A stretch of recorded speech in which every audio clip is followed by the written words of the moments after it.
I am Enrico Auricchio, the founder of BelGioioso Cheese. For those who don't know, BelGioioso means beautiful and joyful. I came in 1979 from Italy with my family and the memory of how a good Italian cheese is supposed to taste. This is one of our secrets for making award-winning cheeses. Try our provolone, mild or aged, you can taste the BelGioioso difference. You will enjoy and remember our flavors. BelGioioso Cheese, tradition, artisan quality. Welcome to a special edition of ACF Chefs Forum. It's so important for culinarians to connect, to share, and to offer inspiration and mentorship, which is exactly why we're excited to have an expert here with information just for you, the leaders and future leaders of the food service industry. Thank you to BelGioioso for bringing us this fabulous educational session on aperitivo. I'm Jackie Pressinger, American Culinary Federation's Director of Strategic Partnerships, and I'm delighted to welcome you to today's program. Today we'll be taking questions for our featured guests live during the webinar, and we want to hear from you.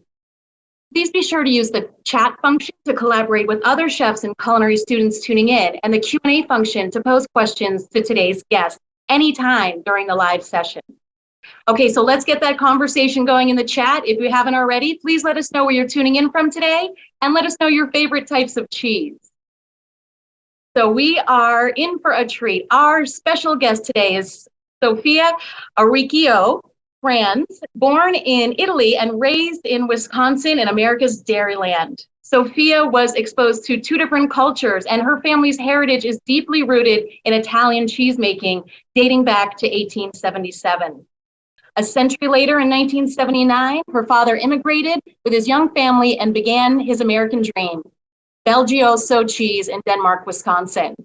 As a fifth-generation cheesemaker, Sofia's driving force is doing what is best for creating the highest quality cheese. And she and her husband, Andy, have also recently founded Strada Pizzeria, where you will find many of her family's cheeses incorporated into the authentic Italian Roman street pizza that they serve. We are so grateful to have you join us today, and I know we're all very excited to learn more about cheese. So please join me in welcoming Sofia. Thank you so much for being here to share your insights. And at this time, I'm passing the webinar over to you. Thank you so much, Jackie, and thank you to ACF for hosting us today. It is a pleasure and an honor to be here. E sinceramente pensavo magari potevamo parlare. Oh no, wait, are we speaking Italian on this, or do you want me to speak English? What do you prefer? Anyways, hello. So today we wanted to talk about aperitivo, and aperitivo is happy hour. That's literally a translation, happy hour in English. And let's get started right away with our beautiful PowerPoint, and we can kind of talk through the points, what we're seeing in the industry, and then move on to building a beautiful aperitivo. I'm ready. Hope you guys are too. So the webinar discussion today will be kind of looking at the opportunities to boost profits during happy hour, build some ideas, and then a nice demo. There'll be opportunities for questions and answers, and we'll keep just moving along.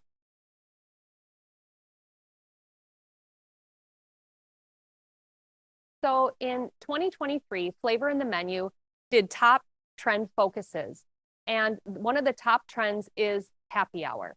Happy hour is important because schedules have changed. It's unconventional. People and their dining preferences are changing, and they're looking for different opportunities outside of lunch, breakfast, lunch, and dinner, the kind of the standard day parts. People are looking for food in the afternoon.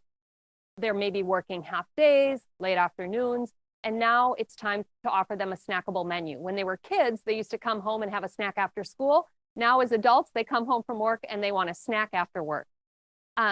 This afternoon service is a great time for the operator because they don't have to open all the way. Maybe they just have a limited menu option and offerings to really entice the consumers to enjoy the wonderful food. And obviously, this time slot is a great opportunity for profitability. It's a time that is not being used at this time. And so it's not as after coming off of COVID, it's just been forgotten a bit. So we can bring it back and bring it up to the forefront. Chefs and analysts are kind of talking about this throughout. Jeff Miller is talking about capitalizing on the afternoon day part. Tony Pereira is speaking of variety and value during the time and looking at non-alcoholic options. So in addition to happy hour as pretzels and nuts and drinks, now there's also options for maybe coffee drinks, maybe spritzers, maybe whatever that might look for you. Chris Aquilino is also interested in those snack menus and ways to utilize the food, because we all know that using food in the restaurant is very important, and that bottom dollar is really what drives the restaurants and making sure we're making good decisions. And finally, Daniel Carpenter calls this a white space opportunity for innovation, because with a hybrid schedule, the strange hours, and people wanting to get together, this is the perfect occasion to bring people together during happy hour. In restaurant business, they also are showcasing happy hour. Happy hour is this post-pandemic party, right? Remote workers have renewed interest in get-togethers with friends and family. We're trying to attract those people that work from home, bringing them back out into the restaurants, taking them out of their homes, into the neighborhoods, ready for food and drink. And this is a fantastic opportunity to upgrade from the typical cheap beers and nachos and all of a sudden do a chef-inspired fare that really ups the ante. Charcuterie boards, oysters, tapas, steak skewers. I mean, really the sky's the limit. Whatever innovation you guys have and what you have available in your restaurants is that cutting edge. In addition to that, signature cocktails, right? Something unique that you offer at the restaurant that wants to make people want to come in for that, because at home, they're probably not making Negronis or premium wines right every day after work. So keep moving on. In addition, happy hour is very important as we see prices in the industry. The prices have really gone up for ingredients. So happy hour is a way to choose. Maybe they're not coming to dinner, but you're getting them at happy hour and you're able to have them taste a bunch of different bites, tapas, bocconcini in Italian, we call them, little bites. And also the happy hour is a longer slot. So usually happy hours might run, depending on your region, from 3 to 7. In Green Bay, we start happy hour much earlier. So, but now the time slot's a lot longer than that. So that's an opportunity, all those hours for happy time. And FSR also talked about how it hasn't soured, because people really do want to. After post-pandemic, I think people are feeling lonely. They want to see their friends. They want to spend time with their loved ones. And why not start that energy, get out of the house, close that computer, get out and have some fun, some drinks, great atmosphere, great food, and just keep that energy, a little bit of music, a little bit of fun, and get that social interaction that you might be missing home alone on your computer on a Zoom call. Here we have some industry examples that are really interesting. Basically, we talk about Oku and Maya in this slide, but what we're really looking at is discount strategy. Discount strategy is something that's used to do half-off rolls, right? So people may not be coming in, but now there's a half-off roll. Yes, they are coming in, they are running to the door. Also, Maya does specific playful dishes during the times from 5 to 6:30, and they do unique bites like frito pie and ranch water, because these items are only limited time offering. And by doing that, it gets people to come in because they're looking for those specific items. They're not just coming for the big items on your menu, but they're coming in for anything. I just read an article yesterday that was talking about Cheesecake Factory, and they are now offering their product in Long John Silver. And that's fascinating to see how bringing a high-end product to to a casual dining, you kind of get the best of both worlds. Hop Daddy is another example, doing similar things like the industry, unique bites, 4 items, discount. All of these are things that are bringing into the industry and we're seeing at the restaurants. One thing that's interesting is it used to be happy hour was really focused on young professionals, and now we're seeing younger people coming out. Especially if we have those non-alcoholic options, that might be another way to bring young people in to drink coffee and to have a couple seltzers or spritzes or whatever they might be, something unique. Blurring, so there's that blurring of the day part and also consumer shifts. In addition to that, The happy hour might just bleed right into dinner. You just keep going. Start happy, and just slide right into dinner. And what I thought was really interesting is happy hour is important, that we offer excellent service that people have come to expect. We've lost a lot of our people in the restaurant industry, a lot of service, but focusing on offering fantastic service. And I thought this was interesting, unicorn casual, meaning bringing the best of service and the best of casual together, because people don't just want to come and eat, they also want to be taken care of. They want to be pampered. They want somebody to do something for them because they've been working all day. So that pampering and being taken care of. They also have a sense of immediacy. They want it now and they don't want to wait for it. So make sure that you've got the people you need to staff and run your restaurants in a positive way and take care of those clients and those consumers. Also here we talk about Chevy's and El Toro. There are other people using reimagining the driving traffic strategy, but also reimagining how those day parts work and trying to create profit generators, really looking at that time again for testing menu options and offering, and that time is really where they offer new little bites and things. So a lot of restaurants are doing it. I think really that's what we're trying to say here is look at how many restaurants are starting to see this white canvas and this opportunity to bring people in during happy hour, and people have gotten so used to staying at home that we want to pull them back out into the streets and to energize the restaurants. Happy hour. Happy hour is prime time for traffic and profits. They say that it generates 60% of weekly sales. Now, that's a lot of opportunity right there. So why not get on deck and start getting that money rolling in and that profit center working for us. An additional $8 in check ring, having happy hour. And remember, if you only have happy hour and it's drink based, that's one opportunity. But once you add food and bites and simple food and bites, you can help generate more profit and more chitter chatter. People get excited about eating new bites that they don't have at home and maybe new flavors that they may not be exposed to. Why consumers went? Why do consumers go to happy hour? They go because they're invited. Maybe they make last minute plans. Maybe they planned in advance. Our goal is to keep them there because when they leave, we've lost that opportunity. Why do they leave? Maybe they leave because happy hour ends. Well, that's a great opportunity to run that happy hour a little bit longer, keep them there. Maybe they continued staying because now they're having a couple more drinks and there's something else to be offered. So really making sure that happy hour has enough excitement around it to keep people at the restaurant and enjoying. So what do they consume?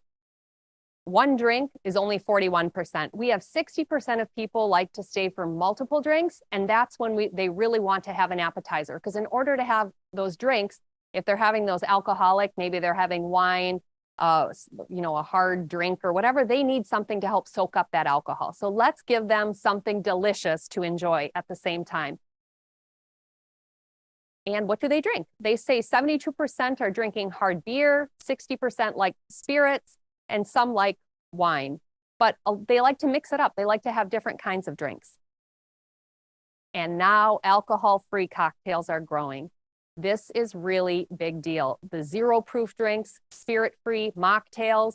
And what's interesting is that they're not just a Coke. It's now a sophisticated, well-balanced drink, expertly crafted by a skilled bartender and mixologist. There's something new and unique for everyone, and they're a profit-generating drink. They may have the exact same price as the alcoholic version. Now you're serving it with no alcohol, and that really boosts your opportunity for making money. And this Gen Z is really leading the charge of looking for sober socialization. Continuing on, this slide really is very beautiful looking at all the food, but really what's important to see is that people want appetizers, snacks, and side dishes. And we are going to give you a variety of things to entice your senses and get you thinking about food in different ways, maybe new ideas to help you build those appetizers and snacks, maybe with some of the core items that you already have inside your refrigerators and at your restaurants today. promotions and hours drove customers. So really thinking about the hours in which our happy hour runs, but also the drink specials that are offered. And we'll go into this a little bit more as we continue. People want to go out and save money. So how do we do it? We'll keep going. Drink specials. People love a menu that has a range of prices, but set prices. So not changing, but nice and set, and people can choose what they want and kind of go in on a budget. Also in the food, they like a nice set price. Happy hour promotion options. The drink specials at $5 and appetizers at $5 seem to be the consumer's favorite choice. They loved just being able to open their wallet, pull out a $5 bill and be there, right? Maybe now you got to add a tip and taxes and all that, of course, but it's just a great price point to get the door open. In addition to that, food and drink bundles, when you have something at $20, that seems to be another price point that really gets people into the happy hour promotion. So great options to think about. And now the best part of the presentation. Welcome back from the slideshow. And hello. Now we are going to build an aperitivo. I'm really, really excited to show you some ideas that we have. We really tried to come up with many things, and it's just fun. It's fun to play with food and to try different things. So let's get started. First and foremost, what is the aperitivo board and what does it mean? So the aperitivo, the happiest hour, is happy hour with cheese, because at BelGioioso, we believe that cheese should be, cheese be with you all the time. And we have different cheeses that we brought with us to show you. So the first cheese we'll be talking about is Crescenza Stracchino. It is phenomenal, and I'll really go into it a little bit more, but it is a fresh cheese with a tangy, creamy texture. Next, we have Italico. Italico is a hand-washed, earthy, funky cheese. It is like a fontina, but it has so much more flavor and funk. And you eat the rind because it's divine. Okay, continuing on, creamy gorgonzola. Creamy gorg, I call the gateway gorgonzola. It is a cheese that is a blue. It is a blue, but it has a soft, creamy, spreadable texture, and it just elevates from ordinary to extraordinary. And let's keep going. The last two cheeses we'll be talking about are artigiano. And actually, artigiano literally means art. And in this case, we have the artigiano with aged balsamic and cipolline onions. This cheese has a beautiful hand-washed rind, and the crystalline nutty texture was developed by one of our master cheesemakers with our proprietary homegrown cultures to give it a unique flavor. So these cheeses are actually the same. What changes is the exterior and the flavor. And in this case, this is the vino rosso, red wine, red wine. Remember that song from the 80s, 90s? Red wine has a nice flavor, great profile. It's just wonderful as well. And now we'll keep going. All right. And so now let's start cooking with these cheeses. We're going to start with piadina. Piadina. What is a piadina? So I would call it a tortilla. It's very similar to what a Mexican tortilla. If you have piadina in Italy is everywhere. They actually have piadineria. They're like little shops that sell these homemade tortillas, flour tortillas, and then they fill them with many different things. So today we are going to start right over here. Let's get our gas going. The party is really going to start now. The goal now is it takes about 3 minutes. So 3 minutes, we're going to get it started, get it warmed up. We'll add the cheese in and then fold it in two with a little bit of prosciutto and arugula, and we get all that flavor and a quick bite to eat. But while that's happening, I also want to get the polenta started. The polenta is for our creamy gorgonzola right here. It takes a little bit of time to get that browned the way I like it. So I'm going to get that going as well.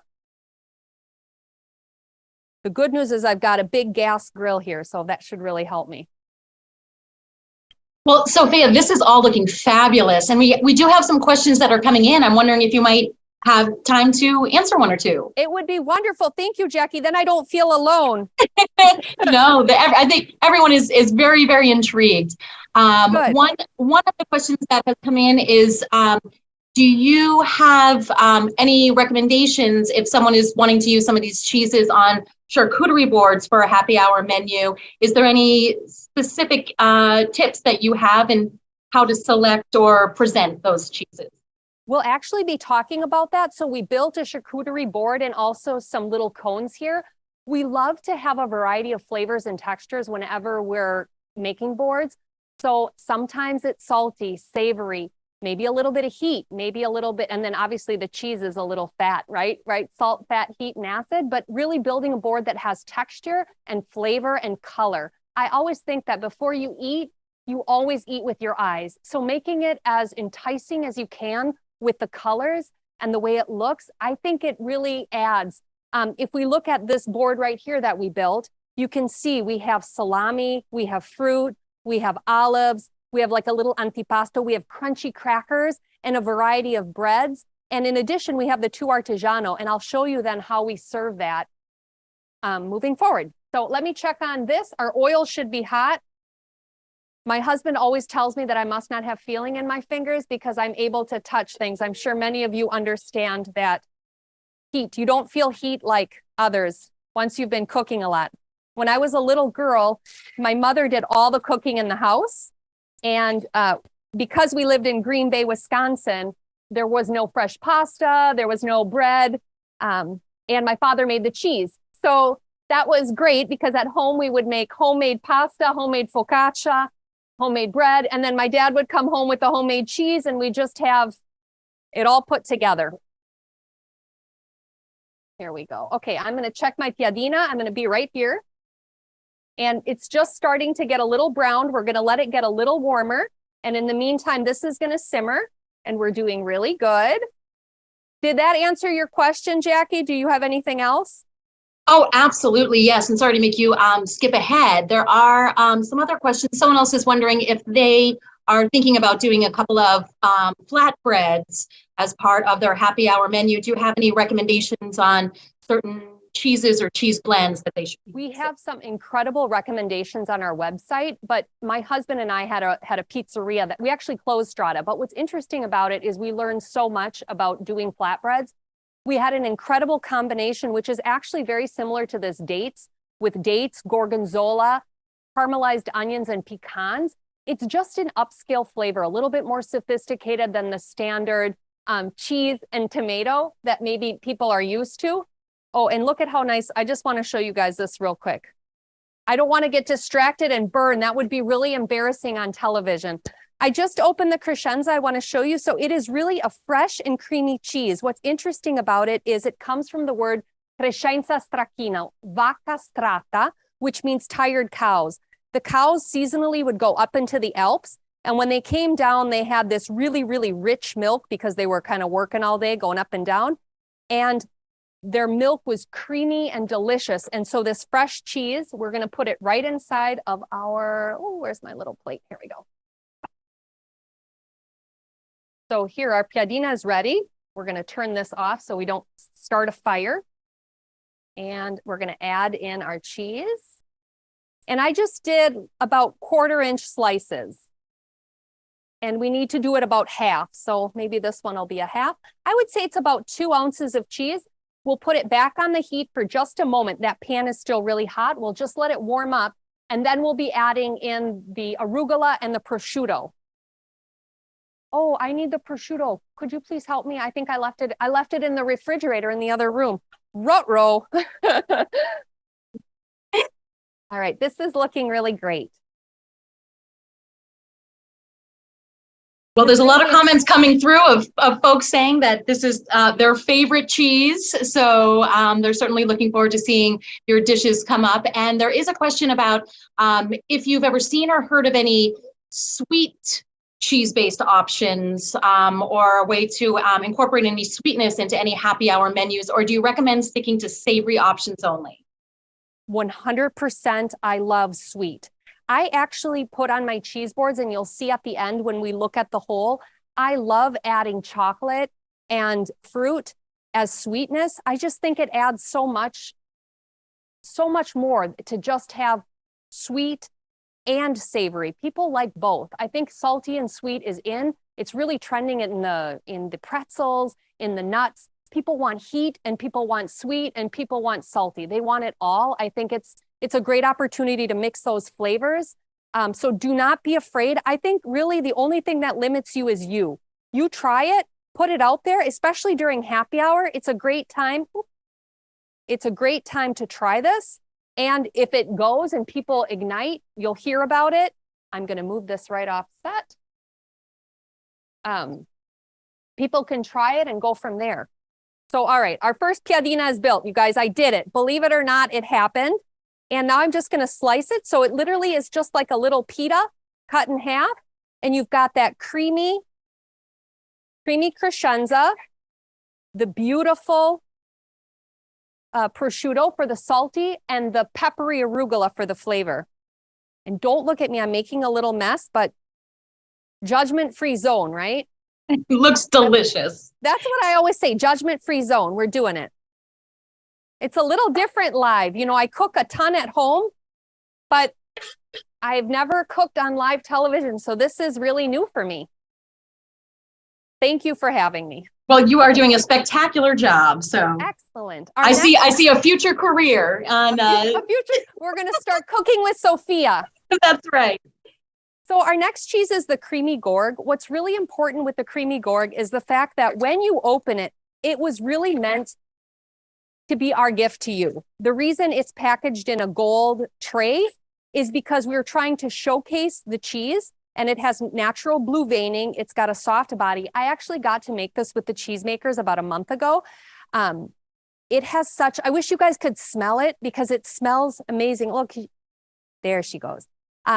It just smells so earthy and wonderful. And if you can see the texture, it's starting to get soft, and it's wonderful. It's just wonderful. So first thing we do is we always cut off the rind.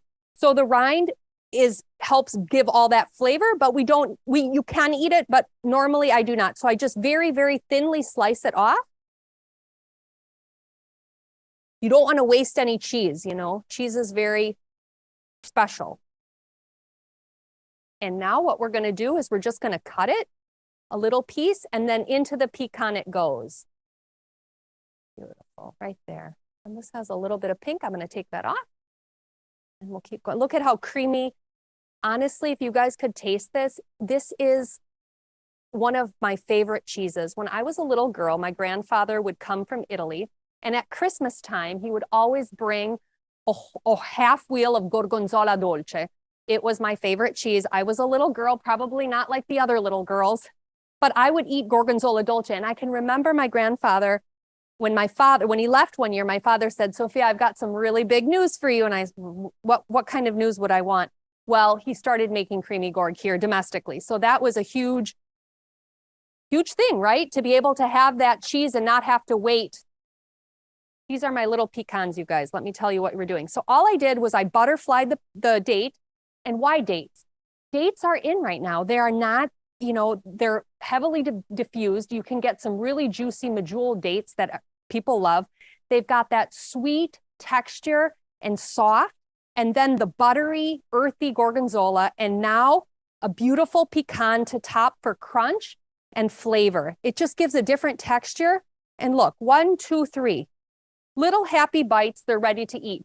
In this case where we made our plate, we made it shareable because when people go out, they want to be with their friends. So let's give them a couple extra and they can all have a nibble while they wait for dinner. And now we're going to turn these little guys over. Where is my tool? Here we go. Let's not burn my hands. We can't forget about the polenta. I told you guys it was going to happen and we don't want it to burn. That would be embarrassing. Okay, there we go. One thing I want to say about cheese that's very important, before you serve cheese, you always want to let it sit out to room temperature. 30 minutes before, let it sit. Crescenza, I don't know if I finished, but it really means to crescere, to grow. And when you leave crescenza out, it literally almost melts. It kind of, and that's the softened cheese. I have it right here in a dish, and you can see how soft it gets. We even suggest possibly using it as a spreadable cheese on top of a banana bread. Why not do kind of savory and sweet? I know you were asking about that, but that's a fantastic flavor profile with creamy, tangy, and now a little bit of sweetness as well. All right, our polenta is going, and when she's ready, we will continue on and top her. But should we keep going? How are we doing on time? We are doing great. Yeah, I would think Okay, probably 20 more minutes. Perfect. Okay, I'm going to start on the sandwiches because those need a little bit of extra time. In the meantime, Jackie, do we have any more questions? We do. Some of the attendees were wondering about if you have any personal favorite wine and cheese pairings. So that's a wonderful question. So people normally when they drink, I think my mother's favorite for sure is the Pinot Grigio. Loves Pinot Grigio. I like a beer once in a while, but there's lots of seltzers. I love seltzers. I like things that have a little bit of bubble. So Prosecco is one of those drinks that I think works well. Oh, the website. Thank you. Our website has a beautiful pairing that shows our cheeses paired with wines. And it's a great way to be able to see what we suggest based on flavor profiling. Yes, absolutely. Thank you very much. I'm going to quick wash this knife and be right back. Oh boy. Okay, continuing on. All right, our polenta is almost ready, but we are going to start on the Italico grilled cheese. So I told you a little bit about Italico. Eat the rind, it's divine. This cheese has that same kind of creamy, funky. It really elevates. It elevates because it has such a fun flavor. Oh, it smells wonderful. So here we do have this pink, but we really want to eat that. So when I slice it for our grilled cheese, you'll see I leave it on and I use it as part of the cheese. I've taken some, here we go. I've taken some crusty bread and I just took a beautiful loaf of Italian round. I think it looks nice just sliced, and then we're going to put it in the pan with a little bit of butter, because butter makes everything better, right? In America's Dairyland, we start with butter. I'm sure you guys like butter too, right? Oh, absolutely. A little bit of arugula with the butter as well, because we've been cooking all morning. You know, this stuff didn't all just appear here today. It was, this was a lot of work. At 6 a.m. this morning, I was making all kinds of things. The whole kitchen was upside down. I was making beautiful flower arrangements. I really wanted to showcase all these wonderful flavors and colors. Okay, there we go. All right, so our butter is melting, and then we're going to go ahead and and the polenta is still going. I'm happy I started that soon, Jackie, because or else we might be here for, the polenta takes a little bit longer. And one thing I was going to say about it that's important is if you are serving polenta, you can make a tray of polenta ahead of time. The proportion is very easy. I think it was 1 1/3 cups of cornmeal to 4 1/2 cups of water. You get that water boiling, and then slowly add in the polenta, constantly stirring, a little bit of salt, a tablespoon of butter, and then you put it in a sheet pan. I actually had it in a larger 9x13. I butter the sheet pan and then pour in the polenta. Once it sets and you let it set overnight in a cold refrigerator, cut it into beautiful squares. Mine are a little uneven. They're homemade. I'm not a chef. I'm not a chef. I'm a home chef, right? But what's nice about that is you have that ready. Then you can start with step 2, which is pan frying it. And even this step could happen before. And then from there, once it's all pan fried and ready to go, well, now you can top it with cheese and quick throw it in the oven for 2 minutes just to melt that gorgonzola.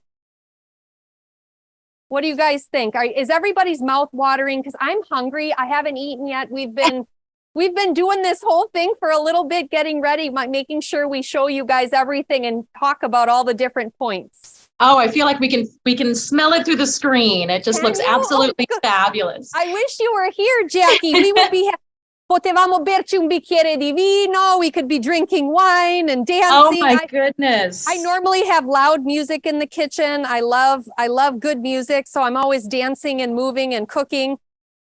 It sounds like an absolute blast for sure. We do have another question that came in. I'm not sure, it's not directly related, but someone was wondering if you have any storage best practices for cheese, or if it's possible at all to even freeze cheese. You know, freezing cheese can change the body of the cheese, so I don't recommend it. My opinion is to buy fresh cheese, and our cheese is all natural, so that's different. Many cheeses you buy have preservatives, they add other things. Our cheese is an all natural cheese, so basically when you open it, we laugh and I say you have to date your cheese, literally date it. You can put a date on it, but maybe not take it out for a date, but date it. But when you date your cheese, that helps you remember when you opened it. Natural fresh cheeses last about 1 week in the refrigerator. Your refrigerator is full of organisms and life happening in there. Remember, cheese is a living organism. It has bacteria in it. And so that cheese continues living. And if it stays too long in your fridge, bacteria gets in there and it goes sour. Some cheese, you can cut it off and it's okay. But natural fresh cheeses don't taste so good. They kind of go funky. So 1 week on fresh cheeses, and harder cheeses, normally I wrap them tightly with saran wrap, or I like stretch tight. Personally, that's my favorite. I like the stretch tight. It really has a nice solid seal. And a very important thing that I teach everybody, when you are using cheese, and our cheese is always tightly packaged, make sure that you cut only what you're going to use, because if the cheese stays tight with the wrapper, it does last longer, as opposed to opening the package and then having to throw away the cheese. When you just cut through the packaging and leave it that way, now you've saved that other part of the cheese, and only the area that's exposed to the air is affected. Hopefully that was helpful. Absolutely. Thank you. Okay, and let me check our, oh boy, this is toasting. Time for me to put the cheese in the sandwiches. I almost forgot. Jackie, I'm getting off key. Before I know it, I'll have, who knows what'll be happening in here. It'll be a real party. We could, if we did bread without cheese, that would be a very, very sad day. Okay, here we go. Oops. Making sure to put all the bread the right way. My family just loves this. The nice thing with the grilled cheese is some people like it with, you know, tomato sauce. Oh, look at how beautiful. I might, and even the butter is browning a little. Oh, this is perfect. Nailed it, right? That yes, absolutely. Sometimes it's like super embarrassing. I've done something wrong. I'm going to add just a little bit more butter just to make sure we have enough on the other side, and then we'll swish everybody around. I almost feel like you have to, you know, pat your head and your tummy at the same time when you're talking and cooking. Oh boy. Now, Sophia, are all of these cheeses good for heating as well, or are some of them better served at room temperature? All of these cheeses are wonderful both at room temperature or heated. They work both ways. The only cheeses I probably wouldn't heat would be our mascarpone. We make a cheese that's a spreadable fresh cheese, and it's basically, we call it 50 ways to leave your butter. It has half the calories of butter. Mascarpone is usually used in tiramisu, but mascarpone, I use it for everything. I mean, elevating the whipped toppings. Instead of whipped cream, I actually whip mascarpone with our ricotta. We have a ricotta con latte with milk. And whipping those two ingredients, adding a little bit of powdered sugar, a little bit of vanilla, a little bit of Grand Marnier, because that's one of my favorites, a little bit of orange zest, you can make the most incredible whipped topping that can go inside of custards. It can go in between layer cakes. It can dress a whole cake. Really, that's the only cheese that doesn't do very well because of the high water content. These cheeses have enough fat that they can be heated. Obviously, you don't want to burn them. You know, you can make crisps with our Parmesan, but these ones are all fine with a little bit of heat. Yes. Thank you. Let's check our sandwiches. Did we do it? And our polenta is looking finely brown. So we've made it to almost the bitter end here. La polenta si sta arrosolendo. It's turning nice and pink or browning. And you know, that browning, the caramelization, is that kind of crispy sweetness that we want. So what we're trying to go for in the polenta bites is really a crispy exterior, soft cornmeal, salty interior, and then the gorgonzola is just what elevates ordinary to extraordinary. It makes it spectacular. And because we eat with our eyes, we've added the microgreens, right? The microgreens add a little splash of color. and brings back that gorgonzola. You know, maybe if they were blue microgreens, they'd be even better, but I didn't have any of those at my grocery store today. Okay, our sandwiches are ready. Beautiful. Okay, I'm gonna move these over here and turn off my pan. And we're smoking, so we know it's not the kind of smoke we want, so we're gonna let that just cool off. And you know what? I need a paper towel. I'll be right back, 1 second. All right, I have made it back. Thank you. Let me save the polenta. And actually right now is a great time to top it because it is so hot. In the restaurant, you may just have this ready and waiting for you on a little bit of paper towel or something to dry off that excess oil. And then you will top it just before. So I would heat the polenta in the oven, maybe 3 minutes, 350, just to warm it up, and then add the gorgonzola. But watch how beautiful this looks.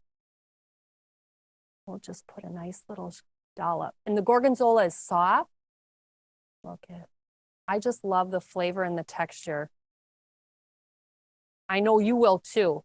If you guys don't know, I have so many people tell me, I don't eat gorgonzola. Actually they say I don't eat blue cheese. So what is the difference between blue cheese and gorgonzola? The difference is this: when we talk about blue cheese is only aged 60 days, and it's the American version of gorgonzola. Gorgonzola instead is aged up to 90 days. And what's different about it is it has a little bit deeper flavor, an extra 30 days of aging, and it has a softer, creamier texture. And that is what makes gorgonzola so unique and so delicious. You want to try the gorgonzola. It's also a premium ingredient. Instead of just blue that everybody knows blue, people may not know gorgonzola. So this is a cheese that we should be teaching people, and it might help you be able to change that price point because now you're offering a premium artisan cheese, not just the run-of-the-mill blue. It's not only blue, it's gorgonzola. And look it's starting to melt. I think this looks really nice with my little cheesy fingers. I have cheese all the time. Cheese everywhere. Okay, let me quick wipe these. This looks great. I can't believe this is all working out. I wasn't quite sure. It looks divine. I don't have, Jackie, last time I did something live, it was a 3-minute segment. And the funny thing about it was I had the parts, but then I was able to go, and the magic of television, and bring it out. And this is a little different because I feel like people are really watching me and wondering, what is she doing? Yes, I am doing it. I'm trying. Hopefully you guys are interested. It's just fun. Food is fun. I think of food as family and friends. It's just an opportunity to all be together. In America, food is fuel. Food is considered something that you just get in there so you can run through your day. In Italy, food is really a passion, and it's a time to sit together and be together. So ever since I was a little girl, we had dinner every night at 6 p.m. Family and friends would all sit down together and we would share a meal. These are all shareable moments that you can build community, build family, build friendships. So I'm really excited about these flavors and knowing that you're eating something that's delicious and nutritious and it doesn't have any preservatives. It's just yum, yum, yum, yum. Okay, so now we have our dates. We've done our piadina, we've done our polenta, and our sandwiches. Those are ready too. Let's bring those over here, switch out. Is everybody following along? Any more questions, Jackie? Yes, everyone is having a wonderful time, feeling very inspired. We do have a question. A chef has asked, they often have ends and rinds left over at the end of service when they're using cheeses.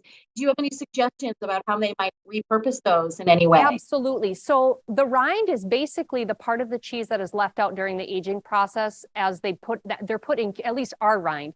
Our rind is the exact same product as the cheese you're eating. The difference is it's set in a curing, we call them curing rooms, air curing rooms, and they're left out to open air. And what that does is it helps pull the moisture out from the center of the cheese, and that the rind becomes the hard part.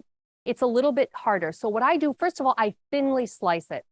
If you look at our product, especially our Parmesan, which is a very common product, BelGioioso Parmesan is delicious. And if you don't know Parmesan, there's also American Grana. It's actually made in a 70-pound wheel. But back to the rind, you can grate the rind. So as long as you do a paper thin slice and remove that first layer, you can grind the rind and make grated cheese, or you can use it to make crisps.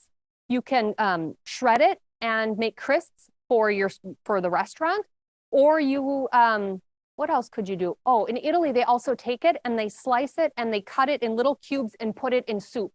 Now you have an ingredient that was going to go to the garbage. You add it to your soup and it's a premium, delicious flavor. So taste it, make sure that it has a nice flavor, and then you can feel free to use it because it is part of the cheese and it's just natural for it to have a rind. Is that good? Yes, yes. Excellent. Okay, back to our Italico sandwiches. So I'm going to show you, but look at how beautiful the cheese is he's just starting to weep out. Oh my gosh, the smell of butter and the smell of Italico is wonderful. And then I thought what would be fun, many times, yes, you can dip in a sauce or, this or that. I'm used to very simple flavors. So if you use the highest quality ingredients, you really don't need a lot, right? Here we have bread, butter, and cheese. Now I sauteed a couple of mushrooms, button mushrooms with garlic and olive oil, a little fresh parsley on top, et voila! You have a beautiful little topping. If you want, you could add a little heavy cream if you wanted it to ooze over the top. But today I kept it simple. I didn't think it needed anything more. I was quite happy. But the mushrooms were made this morning and they're happy to sit on top of the delicious sandwich. They're waiting to be eaten like everything else. And there we are. So here we go. So now we're going to add these to our aperitivo platter. Oh boy, can we fit one more? Maybe the peaches and the pears are going to move there. Oh.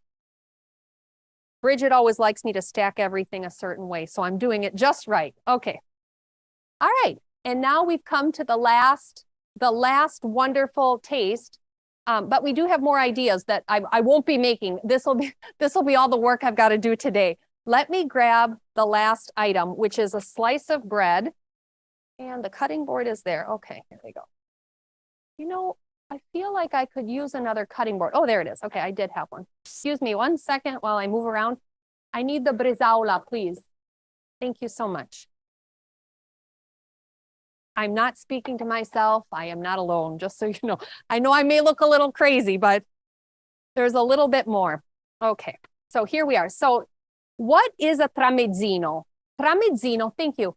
Tramezzino is an Italian sandwich. Just like the piadina, there are little shops that serve tramezzino everywhere. And typically they're filled with tuna, tomatoes, tons of mayonnaise, a big dollop of mayonnaise, but then a bunch of fun ingredients, mozzarella, and different cheeses, but really it's fun to explore flavors. And here I just bought a white piece of bread and it's thick, right? The bread is thick.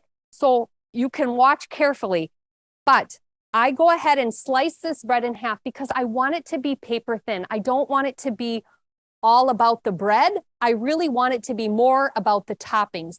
So tramezzino, usually the toppings are more than, oh boy, what if this is an epic fail? Let's hope not. Let's hope I got it. I was able to do it for all the others, so this is the moment to shine, Jackie. I have faith. And if not, these are how new dishes are created, right? Right. Yeah, sometimes you have to make, and you know what, honestly, Jackie, I think sometimes you have to make mistakes in order to learn and to figure out a better way. Maybe one of the chefs will come back to me and say, hey, if I was going to do that, I would do this. I'm open to suggestions. I'm not an expert on everything. What I know really well is cheese. I've been around cheese since I was a year old. So I can tell you everything you need to know about cheese, but I'm still learning in the kitchen, and it's always fun to play with food and to try new flavors and new items, new ingredients. All right, so I took the rind off. In Italy, you can actually buy the bread like this, just white bread without anything else. In America, not so much. So I had to make my own, and this is how we did it today. Then we have bresaola. We have a little bit of rucola and our mayonnaise, which is right here. And and I almost forgot the cheese. Oh my gosh, they excommunicate me and my family. It's like a mortal sin. You can't do that. Never forget the cheese. Always remember. We'll start with the mayonnaise. So we'll open up the bread and we will spread a big dollop. Oops, I didn't get it all the way through. So come on now. There we go. Jackie, this doesn't look as pretty as the first time, but not so bad. Come on. It could be worse. Let's put quite a bit. And I always like real mayo. If you can make your own, even better. But I did the quick step right here, grabbed a little bit of all real mayo. And we'll spread.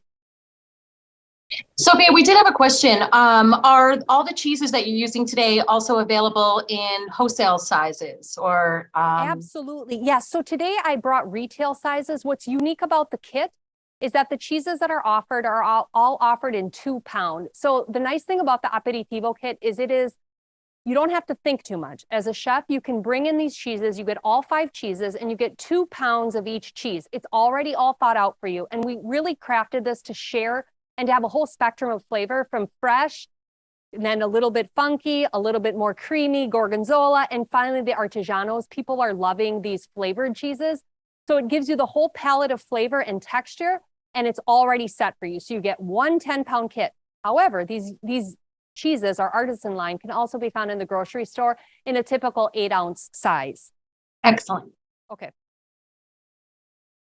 All right, I didn't get enough mayo, believe it or not. I thought I put a ton on, but it wasn't enough. So we're gonna, 1 more smear of mayo. I don't know, did I miss anything? Is there anything I haven't talked about yet that we should focus on? I don't think so, because I think, even during the session, you answered some of the other questions that came in just naturally through what you were presenting. And I think for those who haven't asked questions, I think it's because they're in awe. They're in of awe. all. They can hear the music.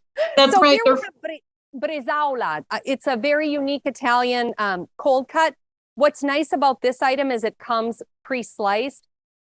The other thing with all of these recipes, I think it's just meant to inspire. There may be ingredients that you already have in your kitchen that you want to use to utilize the food and not throw it away. I am 100% proponent of saving and using, reusing, recycling, upcycling. A lot of times things that we think of as garbage, just because of the way we were taught, cut it off, throw it away, but really there's something to be done with that. So look at what you have in your kitchen. What ingredients are there? The piadina, maybe in your kitchen you have, you've got ham. Well, maybe you use ham and crescenza. I mean, really it's about elevating the ingredients that you have, using what you have, but then maybe you add in one of these cheeses, and that's really the superstar that brings it up a notch. Obviously, I like BelGioioso cheese and of course, but figure out what works in your restaurant and how to bring these items in. Okay, so we've done this part. I'm going to put a little bit of rucola. Did I miss something? No. Okay. A little bit of bresaola right here. And I'm going to move the excess and clean up my little workstation so I don't have a big mess around me.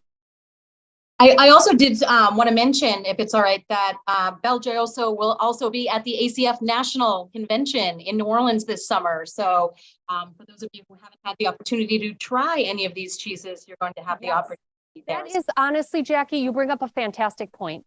The reason we do this is because we have a passion for cheese. We say BelGioioso literally means beautiful and joyous. We put the joy in cheese. We take the time to handcraft all these different varieties. There are 30 varieties of cheese. So depending on what you're looking for in kind of the Italian cheese segment, I'm sure we've got it, or we have something that will work in your restaurant. And we are so proud of what we do. We take the time and the effort to just make the cheese right. And one of the chefs said to me, I have to tell you, I loved your product because I get award-winning cheeses delivered to me on Wednesday. I order on Monday, and on Wednesday, I have award-winning cheeses delivered. Not everyone can say that. Our cheeses truly do win awards because we take the time and passion. We have so much passion for what we do. You can see my excitement, but taste it for yourself. Taste it, taste what you're using now, try ours. You may need less. When you use a high-quality ingredient, our ingredients are not covered with salt. They really are about flavor and texture and smell. I mean, the aroma in this room, all I want to do is eat, Jackie. I haven't had breakfast yet. So let's keep going. But I wanted to show you. So when you use the Artigiano, you can just cut right through. And this is how you would, back to saving. If say you were not, if say you were not going to use this, you could leave this, wrap it in saran wrap, and put it in the refrigerator for later. Now we are going to use this because we're making our little tramezzino. Back to our tramezzino. It's so funny. I keep looking over here and thinking that's my cell phone. Let's put him away. Away with the other friends. Jackie, any other questions?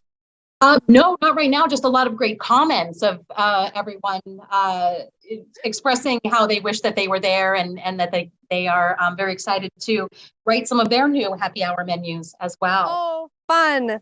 And so here, I'm just going to slice this thin, but not too thin because it is a crumbly crystalline texture, but it does slice nicely. So beautiful. 1 and 2. There we go. All right, and we will put it together. Voila! And now a beautiful slice, a little bit of mayonnaise on the hands. And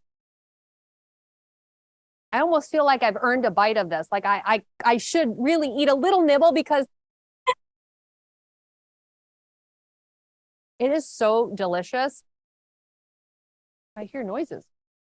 Yes, that looks spectacular. And we Jackie, could... Jackie, would you like a bite? I would love that. This is killing me. Half. I'll save that other half for you because I'm sure, now we all have to share our own. Yes, absolutely. Well, we all wish we were there to enjoy all of these great specialties. And we could watch you cook and talk about cheese for 4 more hours. So we are coming up towards the end of our hour. Okay. So I would love to give you some time if there's any final thoughts, final words, recommendations, anything that you'd like to share. Yep, I just want to show you, we made these beautiful little cones. It's fun to have the meats, the fruits, everything. Just beautiful. This would be a great little idea if your restaurant has to do something shareable and fun. Here's another idea with Artigiano, using just those roasted mini peppers with a little Artigiano and mini greens. Once again, it's like the Italian flag come alive for a tasty Italian flag. And then finally, I'm not going to use the little sandwich I bit, but I think the whole point of this was really to bring people together. And maybe you won't make all of these, but you could make a couple things and just enjoy them with your friends and family. Add more things to the board. You can always put fresh fruits, nuts, olives, pickles. I love a little bit of tart. There's just so much. And obviously here, there's a lot of missed opportunity here. We could be putting big whole chunks of cheese. And now we will go to this board, which is very nice. This showcases the Artigiano. And one thing I'd like to teach you today about our Artigiano is that it actually has the flavor on all sides. And the reason is that every bite will have that beautiful flavor. So in this case, when we cut it down the middle, and we cut, I was trying to kind of break it to show you the texture, but then everybody gets a little nibble with the flavor all the way around. And you can just serve it. You can serve it like this for a party. Set it up, make it look nice, add a couple of toothpicks, a couple of friends, a couple of drinks, and off you go. There we go, a little bit of olives. And again, with all of these, I focused on the food because I'm sure, the happy hour part and the drinks is really something that you guys know. But don't be afraid to experiment, try things, try flavors. I know every year we get together with our friends and do a pairing of cheese and chocolate and drinks. And it's incredible how much when you taste different flavors together, you can really offer a client an experience. So a consumer that comes in, they've had a long day of work, they're tired, but now you let them escape. They can go to Italy. They can literally travel the world with all the flavors that you give them by enticing their senses, all their senses, with textures and flavors and deliciousness. So make sure that you don't just stop with a drink, but give them something to eat, something to bite on, qualcosa da mangiare, something to eat, because we're always hungry. We need something. Well, this has been an absolute pleasure. I know that I'm certainly inspired as well and hungry. So thank you so very much. Manja, Jackie. A huge virtual round of applause as we thank Sofia from BelGioioso. Thank you very much. We appreciate you taking the time to share your insights and enthusiasm. I can feel the passion that you have for your cheese. And I know that the culinary students and professionals who tuned in today as well could feel that as well. Thank you so much, Jackie and ACF. We really appreciate this partnership and this opportunity to share what we love and to teach a little bit about what we do, because you don't know until you do, right? Till all of a sudden you learn something. So thank you. Thank you. Grazie mille. Thank you 1,000 times. Well, thank you 1,000 times as well. If everyone is interested in learning more, please do visit the website. There's some great information there, some recipes. I know we're going to send a thank you email with the recording that you'll receive and some more information that you can check out. And also there'll be a survey, so please make sure you complete that survey in order to earn your ACF CEH. And then you can also register now for our upcoming webinars. You can join us on May 9th for a webinar on multi-grain bread with the Retail Bakers of America, bread and cheese. Great little segue there to our next webinar. And on May 15th, join us for a session on work-life balance and healthy habits presented by the ACF Young Chefs Club. So visit acfchefs.org and click on the events tab to register now for ACF National Convention in New Orleans, July 16th through the 19th. There's an unbelievable lineup of speakers, a lot of networking opportunities, and again, a chance to visit the trade show to see what's new from our sponsors. So on behalf of ACF National Office, thank you again, Sofia.